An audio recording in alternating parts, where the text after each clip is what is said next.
kids! Welcome to our lesson for today. So, last time, remember we talked about how Jeroboam and all of his family were killed. Yeah. And they all died. And then how King Omri took the throne from the second officer and how he became king. And how even though he was king, he still did not worship God. So now when his son Ahab became king, he married Jezebel, and Jezebel came with hundreds of prophets of Baal, and now the whole of Israel began to worship Baal because Jezebel killed all of the prophets of God that she could find. Yes. But God was still in charge in Israel, and that's how Elijah came. And Elijah became a prophet of God who was so strong and determined to show the people of Israel that God is the true God. Yes, so one day Elijah, the prophet that God had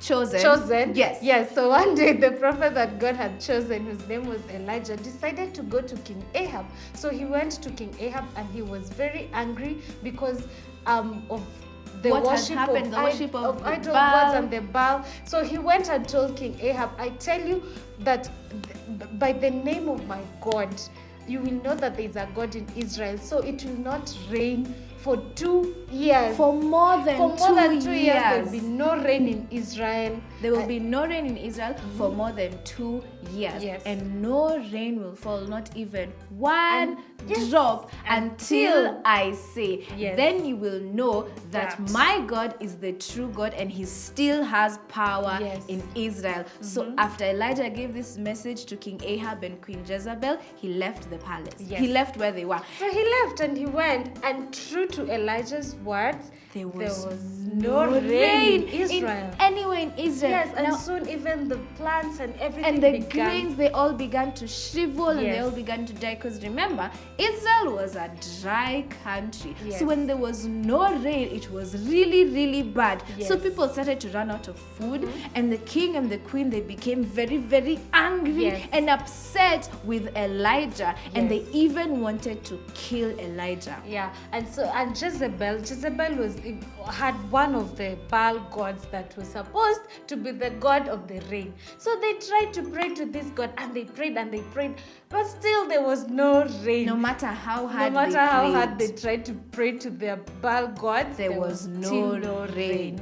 Yes. So soon they began. Ahab and Jezebel were angry at Elijah because of what he had said and because there was no rain, and so they wanted to kill him. Yes. But then God gave Elijah an instruction to go and hide somewhere. Yes. So God told Elijah, Elijah, go to the Cherith Brook that is on the other side of the river Jordan and hide there. Yeah. Then he also told him, I will send ravens to come and feed you. So Elijah obeyed. He went to the Cherith Brook and he hid there, and he was well hidden. Yes. And every day he would drink water from the brook, because there was drought in Israel, but there was this brook. So that is where God sent him to go and hide. And so he would get water from the brook, and the ravens would come carrying bread and meat in their beaks and their claws, just as God had told him. Yes. So they would feed him breakfast and they would feed him dinner, and he had water from the brook. Yeah, and the ravens did not eat the food that God had said is for Elijah. So God sent the ravens, and they did not eat. They made sure that they delivered what was supposed to be delivered to Elijah. But because the sun was so hot and there was no rain, soon the brook began to dry up. Yeah. So soon it just became an empty stream bed with no water. Yes. So then God told Elijah, now you need to go to Zarephath. There you will find a widow and she will feed you. Yes. So God had promised that when Elijah went to hide at the brook, he was going to feed him. But now the brook is running dry, and God still has another plan. So he tells Elijah, go now to Zarephath, and you're going to find a widow there who is going to feed you. And Elijah obeyed what God said, and he went to where God had told told him to go. So he went to Zarephath, and when he got to the gates of Zarephath, like right outside, he saw this woman collecting firewood. And when he looked at her, he knew that this must be the woman that God had sent me to. Yes. Yeah. Now, another thing to remember is that Zarephath was in the kingdom of Sidon. Yes. And remember, we said that Jezebel was a princess in Sidon. Yes, So so that was her Elijah hometown. went north to the hometown of the evil queen Jezebel, and that is where he found the widow that God had sent him to. Yes. So from these children, we learned that we need to trust God in everything, because that's what Elijah did. Yeah. Elijah trusted God to protect him when he was told to go to King Ahab, and he went to King Ahab, and he told him about the drought, and he still was Ahab protected. and Jezebel were the ones killing All the prophets of God. And here is Elijah taking himself to the people killing the prophets, but he was not scared because he knew it is God who had sent him. Yes. And another time he trusted God was when he trusted God to protect him. Yes. So when now his life was in danger from the king and the queen, and God told him to go to the Cherith Brook, he went and God provided for him. And he did not doubt for a moment that the ravens might eat my food and might not get food. No, or the king and queen might find me. No, he trusted God, and he went where God sent him. And then finally, when he sent him to Zarephath, he went, even though it was in the kingdom of Jezebel, who was killing all of these prophets. Elijah still trusted God and went there. So we as children of God need to trust him in everything. Yes, so we always need to trust in God and just trust his leading, that wherever he tells us to go, we will go, and we are sure that God will provide for us everything we need and everything we want, because he is God. He knows our tomorrow. He knows what lies ahead of us. So for us, it's just to trust him. So we are going to stand up and sing our song. So let's all stand up and sing this song. It's time for us to sing our song. Now, we've just talked about how Elijah trusted God in everything. So now we're going to sing a song about us trusting God no matter what, all the time in our lives. So friends, stand up, stand up, stand up, and help us sing this song.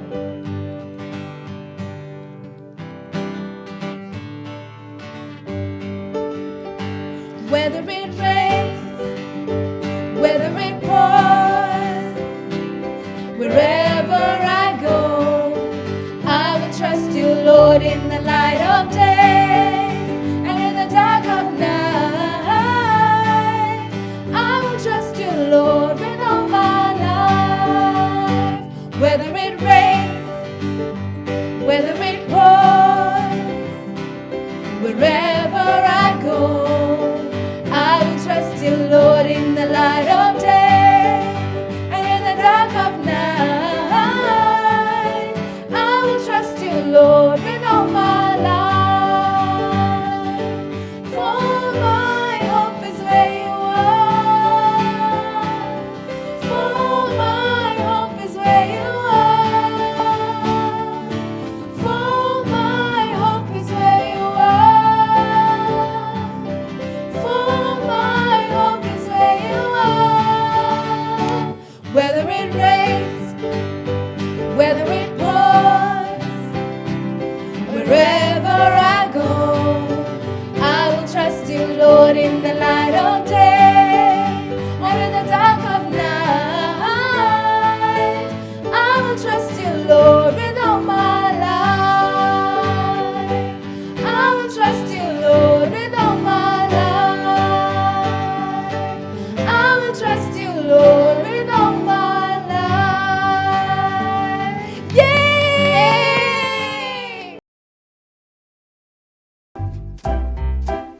Okay, kids, it's time for us to do our craft. Now, we've just learned about how Elijah trusted God in everything. So when God said, go to King Ahab, he went and he trusted God to protect him. Then when God said, go to the Cherith Brook, he went and God provided for him food and water. Then God said, go to Zarephath, and he went. So now we are going to make a raven carrying bread, because that's what the ravens did for Elijah. And this is going to, they brought food. This is going to help us remember that we need to trust God in everything, because he will always provide. Right, yes. So what we have here is we took white manila paper and we cut it out in the shape of a raven. So we gave the raven wings. Then we give the raven its body, tiny feet, and then its head, and then eyes and a beak. But it looks like it's smiling. My raven is smiling at me. So it has to be happy because it was delivering food. Yeah. The next thing is we have another rectangular piece of white manila paper, and this is going to be our bread. So we have the outline shape of our bread. Mm-hmm. So now we just need to color it in and then cut it out, and this is going to be our bread. Yeah. So take your colors and get ready to color your bread. So first thing you need to do is color the outline. So my bread is going to be in a square shape because bread is really in a square shape. It's going to be brown bread, so I'm going to color brown on the outline and then brown on the inside.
So now that I've done the outline, this is going to be the crust of my bread, but the inside has to be lighter than my outside. So I'm just going to color it with the same color but a little bit lighter so I wouldn't press it as hard.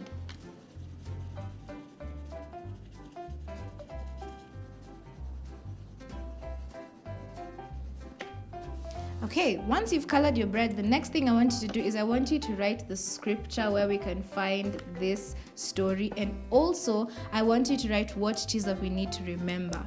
So we find this Bible story, the story of Elijah, we find it in 1 Kings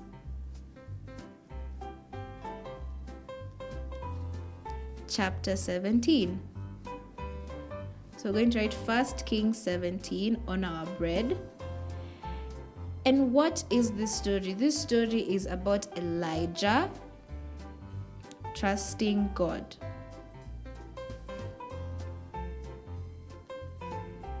So Elijah trusts God. And then finally, we also need to remember that God provided everything for Elijah. No matter what it was, when he needed food, when he needed protection, he provided everything. And because Elijah did exactly what God said, he always got what he needed. So now we need to write, God provides for Elijah. He provides food for Elijah because that's what he was eating, the bread. Provides food for Elijah. So now this is our story and it is on our bread. So next thing we need to do is cut out our bread because we need all of these pieces separate. So take your scissors, be careful, ask for help if you need it, but carefully cut around your bread. Don't cut your bread out. Don't cut your bread, but cut around your bread. Once you have your bread cut out, I need you to put that piece aside and then take your raven, because the next thing we need to do is we need to color our raven.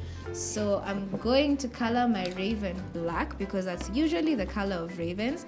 Then a yellow beak, yellow feet and a peach beak. Yes, it's a peach beak. So I'm going to start with the smaller colors because my raven is going to be all black. So color the beak. And the tiny little feet.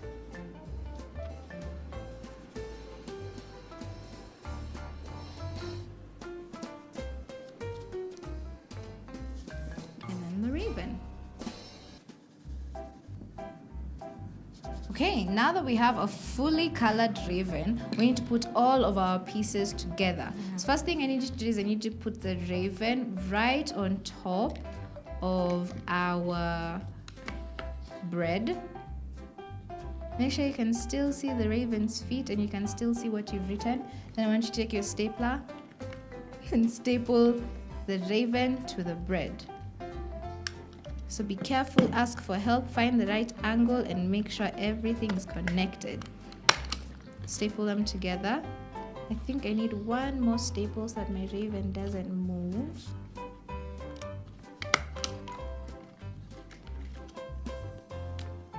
That's a weird angle for stapling. Okay, there we go. So once everything is stapled together and it's solid and it's not moving, I need you to take your paper punch and punch a hole into the sides of the bread.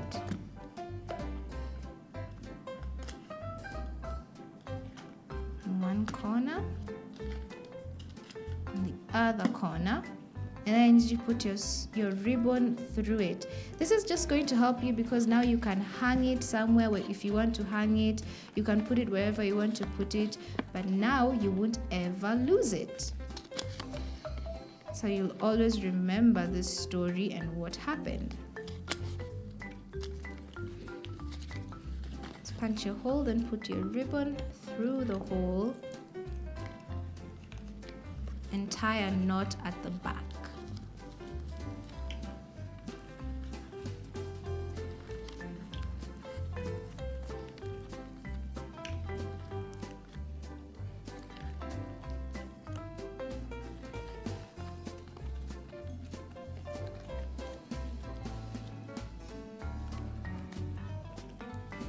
So there we go. We have our raven, and our raven is bringing bread to Elijah. And we remember our scripture is from 1 Kings chapter 17. It says that Elijah trusts God, and that's why we find that story. And God provides food for Elijah. And this is going to remind us that we need to always trust God no matter what. So that is our craft for today. Yes. And that has been our lesson for today. And we'll see you next time. Bye.